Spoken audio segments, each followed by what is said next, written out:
Hi there, I'm Jan Shegda. Today we're talking about Enneagram subtypes. So if you're familiar with the Enneagram, subtypes are one of the parts of your type. So first is the style. So if you're new to the Enneagram, you probably heard, oh, maybe you're a 2 or a 7. Whatever that number is, that's your style. So that's the first part of your type. The second part of your type is your wing, which is always one of the numbers next to you. The third part is the subtype or instinctual variant, which is what we'll be talking about today. And then another part of your type is what's called tri-type, which is developed from the work of Catherine and David Favre. So instinctual variants, all types have them. And there's 3 different ones, and you have all 3 just in proportion to one another. So there's one that will be most well developed in you, followed by the other 2. So I'm just going to introduce them today, and then we'll have a video on each instinctual variant in the weeks to come. And we'll go through just a brief exercise of how to figure out which one is yours. So let me describe them briefly, and then we'll do that exercise. So the 3 are social, self-preservation, and sexual or one-to-one variant. So people don't like the descriptor of sexual. And generally, the social variant is most concerned with hierarchy, personal and political power, and influence. Self-preservations are most interested in the needs of the body and the physical environment, and they're oriented towards comfort. And then sexual variants are interested in intensity and depth, and so they're most oriented to some kind of charge or deep experience. So, after that introduction, let's just do a brief exercise to see where you may fall. And again, you will have one that's dominant. We all have all 3, but one will be strongest for you, followed by the others. So, for example, you might be, let's say, 60% on the sexual or one-to-one side, followed by 30% self-pres and 10% social. That's probably how I describe myself, actually.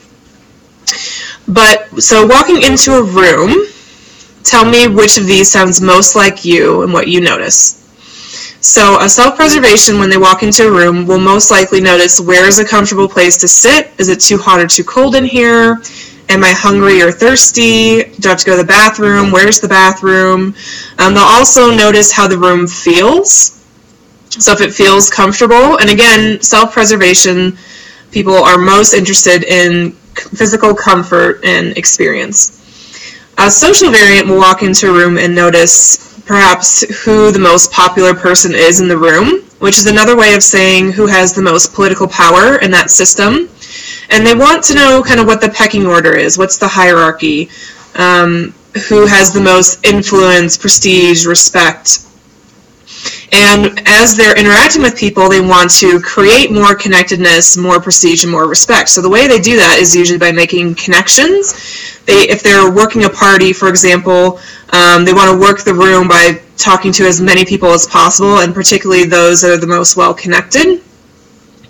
And interactions are likely to be a little bit more short. Now, by contrast, self-preservation, with the party example, they're usually going to orient themselves to something that is most comfortable. So whether that's, the food table or a comfortable chair or a comfortable group of friends, the people that they already know.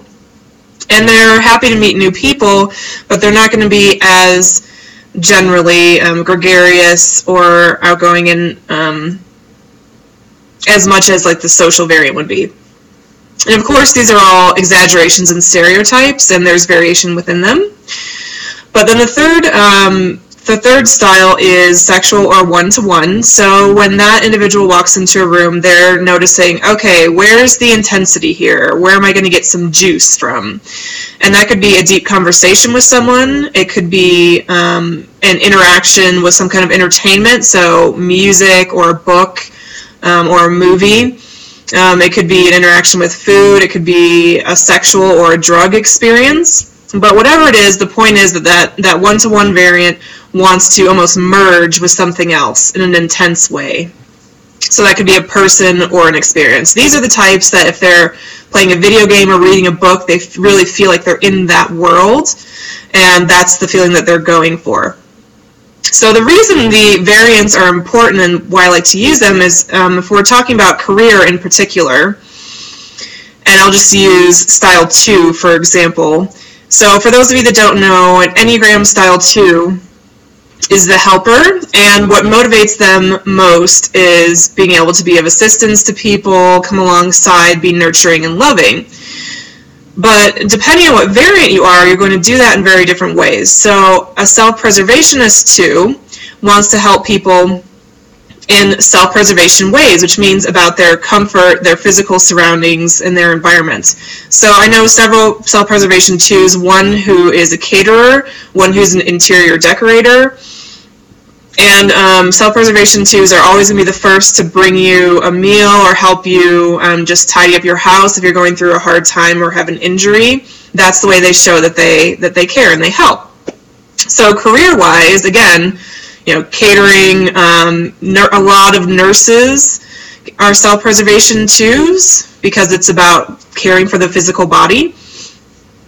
Social 2s, by contrast, great example, a friend of mine who runs a nonprofit where she essentially connects people in need in the community with the resources they need, whether it's a job, a place to stay, food, or other life necessities.